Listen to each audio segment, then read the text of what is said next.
Right now, somewhere in the world, a man is sitting next to a woman who just asked him a question. A simple, innocent-sounding question, and he answered it casually, maybe even brushed it off. What he doesn't know is that she just told him everything. She just handed him the key to her desire on a silver platter, wrapped in the most ordinary words you could think of, and he missed it completely. That man might be you, and after today, that will never happen again. Here is a truth that will probably sting a little. Women almost never say what they actually mean when it comes to intimacy. I know because I am one. And I can tell you from personal experience and from years of studying how women communicate that the way we signal desire is nothing like what most men expect. There is no neon sign. There is no dramatic confession. There is no movie scene where the music swells and she throws herself into your arms. What actually happens is so subtle, so effortless that it slips right past most men like a whisper during a thunderstorm. A study published in the journal Communication Monographs found that women use indirect speech patterns nearly 70% more often than men when communicating about emotionally vulnerable topics. 70%. That means when a woman wants something intimate, something personal, something that makes her feel exposed, she is almost certainly not going to say it directly. She is going to code it. She is going to dress it up in the most harmless-looking language possible. And if you are not paying attention, you will respond to the surface meaning and completely miss the real message underneath. Now, here's the part that makes this video different from anything else you have watched. I am not going to give you a list of 20 vague signs. I am not going to tell you to watch her body language or read her energy. I am going to tell you the exact 2 questions she will ask you when she wants intimacy. 2. That is it. And once you hear them, you will never unhear them. You will start recognizing these questions everywhere in your past relationships, in your current one, in conversations you had years ago that suddenly make a lot more sense. But before I reveal them, you need to understand something crucial first. You need to understand why she asks questions at all instead of just telling you what she wants, because that context is going to change the way you hear every single thing a woman says to you for the rest of your life. Let me break something down for you that most people never think about. From the time a girl is about 5 or 6 years old, she begins learning a very specific social rule. That rule, whether it is taught directly or absorbed through culture, goes something like this. Do not be too forward. Do not be too aggressive. Do not make the first move. Be approachable, but not desperate. Be interested, but not obvious. Sound exhausting? It is.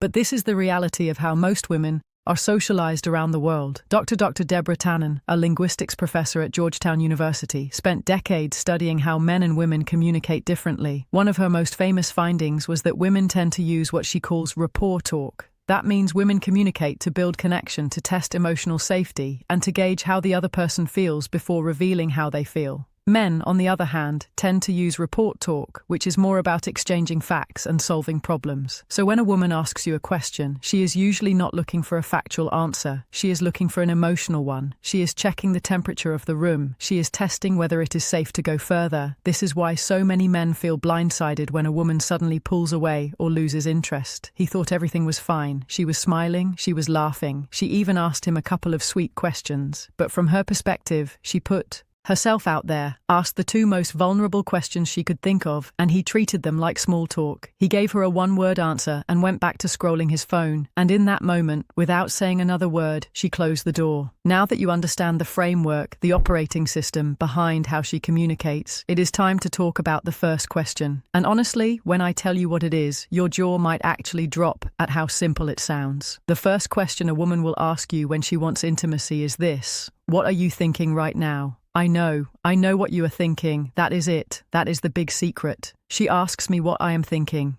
Yes. And the reason you are underwhelmed is the exact reason men keep missing it, because it sounds like nothing. It sounds like idle curiosity. But let me explain what is actually happening inside her mind when she asks you this. When a woman asks what you are thinking, she is not making conversation. She is making an attempt to enter your inner world. She is asking for access. Think about that for a second.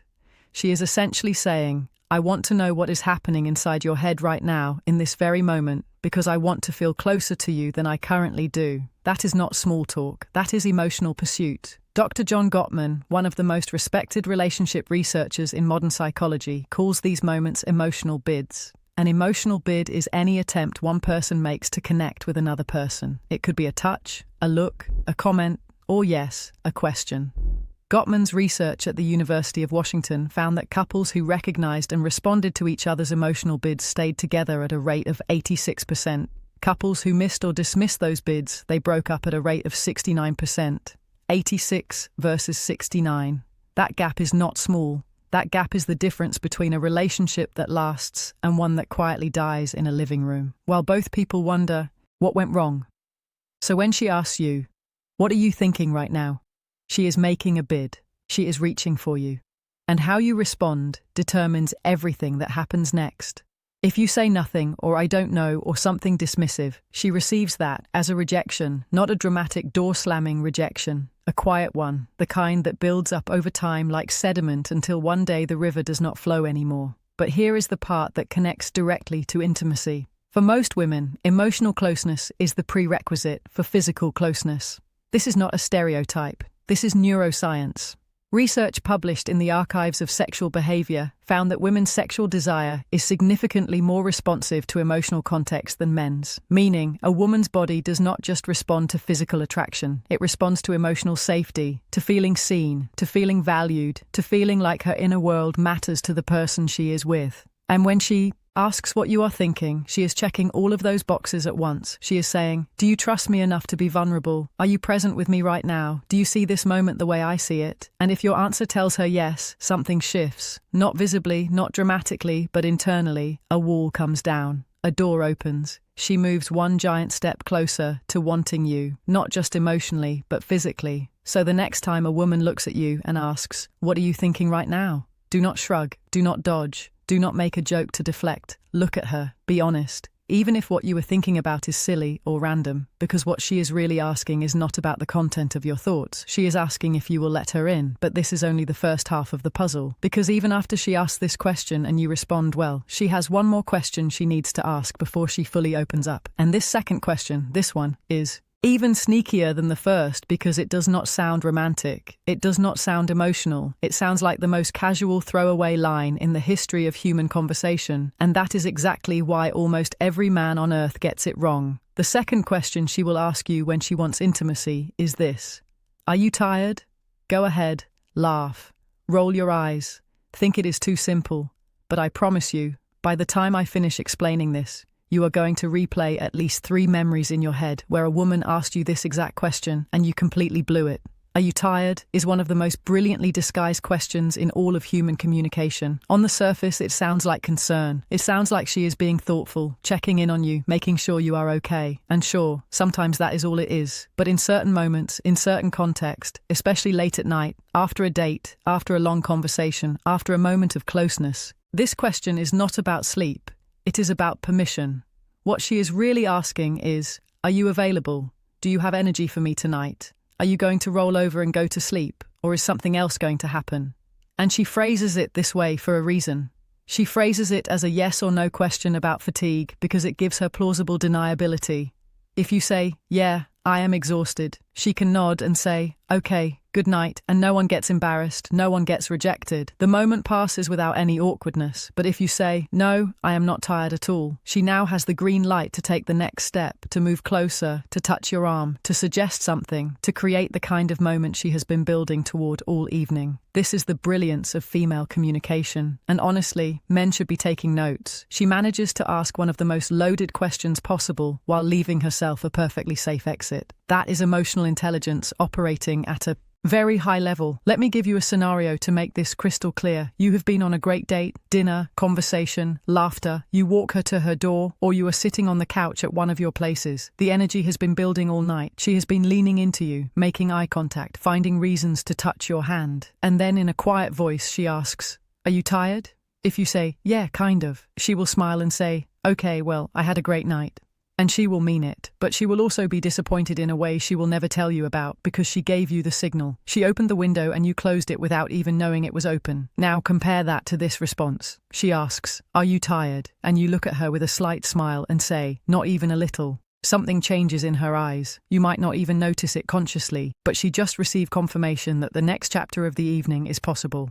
You did not pressure her. You did not make a move she was not ready for. You simply told her that you are present, you are available, and the night does not have to end yet. And for a woman, that answer is everything. A survey conducted by the Kinsey Institute found that for women in romantic relationships, the most commonly reported barrier to intimacy was not lack of attraction. It was feeling disconnected or sensing that their partner was emotionally or physically unavailable. Let that land for a second. She is not avoiding intimacy because she does not want you. She's avoiding it because she is not sure you want her in that moment. And are you tired is her way of finding out without putting herself at risk. This is also why the timing of this question matters so much. She will almost never ask it in the middle of the afternoon while you are doing dishes. She asks it at night. She asks it when the two of you are alone.